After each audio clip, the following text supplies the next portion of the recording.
Bishop Eric Lambert Jr., right? Yes. Tell us about senior for a minute.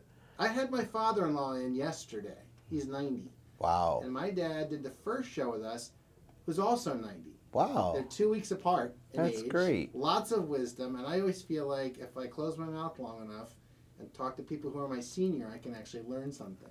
Yeah. So. Yeah. Well, Senior died in '87. Okay. And he's from Jamaica. Oh, wow. He came to this country and he met my mom on the bus in Philly. And they became attracted and married, and they had 3 children. Dad was a disciplinarian, but not abusive, Okay. especially with the boys. The boys had to work. The boys had to obey mom. And we were taught a lot of principles that a lot of our contemporaries didn't have. He didn't allow us to stand on corners and hang out. We had to be proficient in school. And I think all of that training helped me with my life today. So Dad was my first hero. He was a carpenter. And when I was 9, he woke me up one Saturday and said, "Come on, Rick, you're going to work with me." And I was hooked, and I became a carpenter. Really? Yeah. Wow. Yeah. Well, and your ultimate boss was a carpenter, too. Yeah, but he wasn't union. No, right. Correct. Yes, you're correct. He wasn't union.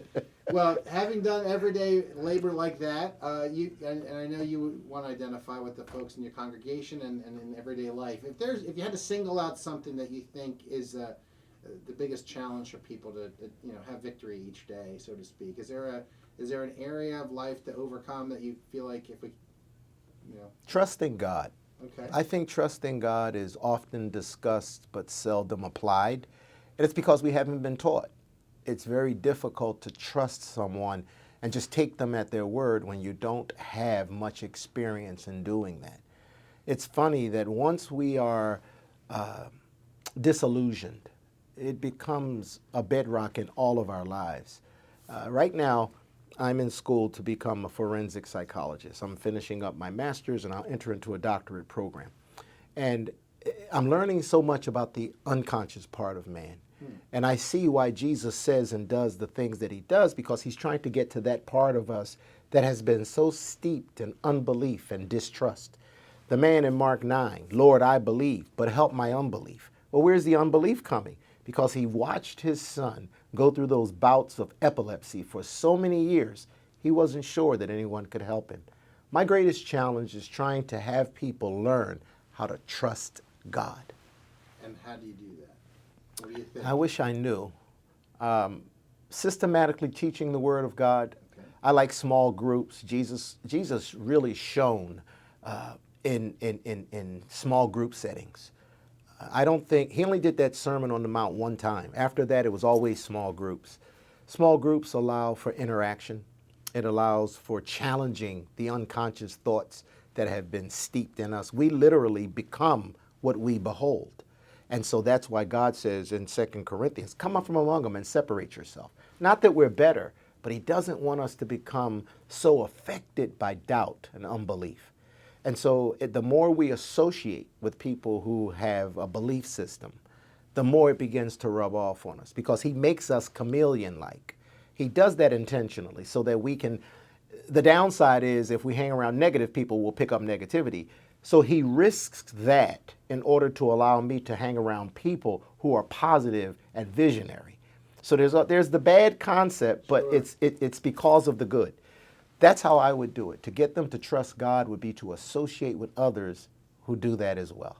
Bishop Lambert is the founding pastor of Bethel Deliverance International Church in Wyncote. I don't know, I'm guessing it's just all God anyway, but some of the guests we've had recently, these themes are weaving in and out. The real importance of making sure you're around people that are going to help feed you and that you can also feed. That's true. You can't just be careless. And again, it's not because you're better, Right. or that you would never have interaction with people who don't love the Lord, or nothing like that. But there's an intentionality behind where you're going. That's right. If you just meander around, don't be surprised if you wind up like, how did I get here? That's right. That's right. So, It has to be intentional. Yeah. And that's how God plans it. You know, one of the we're working with an agency called Trans World Radio, and they're building this big transmitter in Central Asia. And one of the programs they put on there has to do with teaching leaders. They forget that you can't just opening the Bible and being a leader. I mean, yeah, God will do that too, but they need training. That's correct. You know? That's correct. So, And I find that in the scriptures. There is always someone to train someone else. You know, Elijah, Elisha, Moses, Joshua, Jesus, the disciples, Paul, Timothy, and Titus. We lost that. When we entered into the 70s, we lost that teaching, that sharing. Ministry became a place for individuals shining and making a lot of money. And so it was, I don't want you to cut in on my congregation. I don't want you to get my money, so I'm going to isolate myself. And so now, as a result, we have an entire generation of young ministers who know nothing about serving because they didn't have a model. Interesting. The Making of a Minister, by the way, November 24th, happening at the church. Details at BethelDeliverance.org. It's a 3-hour, would you call it a seminar, I guess, or a conference? An interactive seminar. Yeah. But it sounds like that's a nice part of the day. Get your coffee, come sit down, and start engaging back and forth. I'm thinking, whether it's 17:27, is it Proverbs 17:27 or 27:17? It says iron sharpens iron. Yes. As one man sharpens another, and that's a lot of what you're talking about today. How can we? There are two other quick questions if we have time here. One just has to do. You touched on it a little bit. Just as far as the culture and divisiveness and how unity can be achieved, and whether it's your prayer for the White House, for our government, for our leaders, but even on an everyday level, how can we work toward achieving unity? And any thoughts on these things? Yeah, I think we should talk to each other. One of the advantages of our current culture is media, the iPod, the iPhone, so forth and so on. But the disadvantage is it causes me not to interact with people. When I was a child, we didn't have air conditioners in the house. So everybody sat outside. And in the context of sitting outside, you developed relationships. The moment air conditioning came, everybody shut their doors. And so the message was, I don't want to talk to you. And it continues on today. We come into our churches and we don't even talk to each other. And I always say to the congregants, did you say hello to the person sitting next to you? I mean, they're going to be there for a while. Talk to them. I think when we do that, we start dealing with people based on who they are rather than race and culture, and stop stereotyping. Get to know people. Jesus said a house divided against itself cannot stand. And the concept is, what brings division? That's all racism is. Racism is just division. It's really a spirit of division. It's analyzing someone in a very narrow view.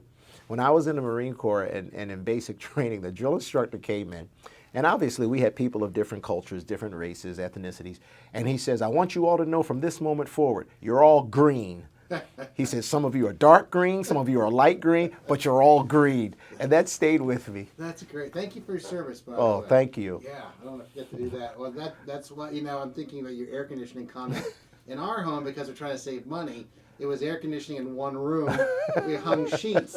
So that still built unity. Yes. But I know what you're talking about. Yes. And on the phone thing, I agree. I almost can call it anti-social media. It is, yeah. My wife said to me one time, I keep thinking of this. She's like, I don't know that God meant for us to know this many people. Yeah. You really get overwhelmed coming in from all the different That's angles. true. That's true. And then you just become like an And we're in bondage. We're in bondage. Oh, yeah. You got to be careful. You really Yes, do sir. have to be careful. How can people pray for you? Well, wisdom. I'm like Solomon. I need wisdom. Okay. Wisdom to manage the growth.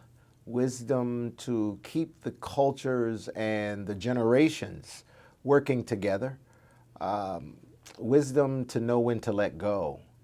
I feel that I'm coming to the end of my season of day-to-day, and I'd like to move into an apostolic oversight.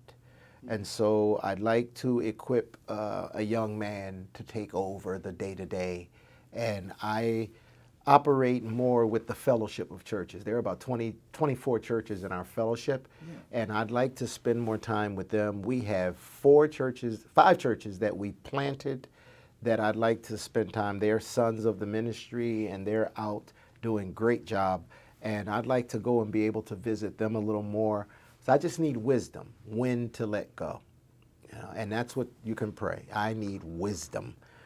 to do the right thing at the right time. Do you find that the phrase "letting go" is an interesting phrase because no matter who you are and what you're doing, there could be a tendency to want to still remain attached to stuff, especially if you've invested your life in something, right? Not for me. That's Okay. why I'm doing the forensic psychology. Okay. I'll be able to move into that, and believe me, that'll take up a lot of time when I start doing that work. I always believe that God may call me to start something, but he never talks about finishing it. Someone else can pick up the baton and run with it. And I'll visit, I really will, and I'll sit in the congregation and I'll cheer them on and, encourage them. But I think that you're effective for so many years, and then after that, it can be pride, depending on what you're doing. Knowing when to let go is important for the next generation to come in. Yeah. Do you find that keeping your identity or being careful also about where your identity's at is really key in that, so you don't get... Well, it could be, Yeah. but I disconnect. I'm an introvert, so I disconnect. Okay. I really do. The church, I raise up leaders and they run things. People ask me things about the church. I don't know, but I'll tell them who to call.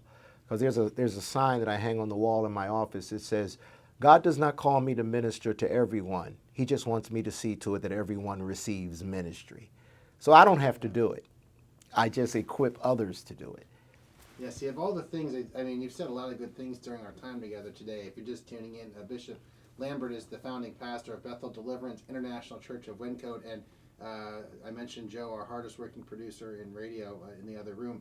He's been working on getting podcasts going, so hopefully in the next week we can have this up so people could listen through it. Good. But I think one of the things that has come through that I think is really healthy is this idea of not just empowering. You still feel like empowerment can be about, I'm still running everything, but I'll let you do a little something over here, something our church even said not too long ago is actually good. They're like, if you see a need, start something. That's it. As opposed to come and go through all the committees. That's it. It depends on what you're talking about, but Yes. but it sounds like that's where you're at. Yeah, and I usually tell the leaders, I don't see everything. I don't believe the Holy Spirit wants me to see everything. But if you come to me with a problem, I always tell them, bring me a response, a solution. Because that means you've thought it through. Yeah. Don't just dump it on my desk. I'm not Harry Truman. The buck doesn't stop here. It stops with the Lord. So if he gives you the vision to see it, then come in and say, how about if we try this? And I will let you try it. As long as it's in scriptural guidelines and it doesn't harm the lamb and the sheep, I will let you try it. And if it doesn't work, I'll be your chief cheerleader and help you get back in point. Have you met our general manager, Lorenzo? I don't think so. I hope you get to meet him sometime because you were just saying something when I first met him. He talked about, hey, I'm open to lots of things. Yes. But come to me. I'm not your dumping. That's I think right. I might even use the same phrase. Like, don't still dump problems That's on right. me. That's right. Actually, he would turn it back on and say, well, you're so close to the situation. You must have some good ideas about maybe what we could do. That's it. And that's what we're supposed to do. Yeah, Yeah. That's good. Hey, it's been a real pleasure to have you in. I'm we glad. have a quick break here, Joe, and then we'll come back and wrap up with a couple of final thoughts. Pastor Bethel Deliverance International Church of Wyncote, Bishop Lambert. You can also catch him with the Climbing Higher program Monday through Friday at 3:30 on WFIL. Back in just a moment, AM 560 WFIL.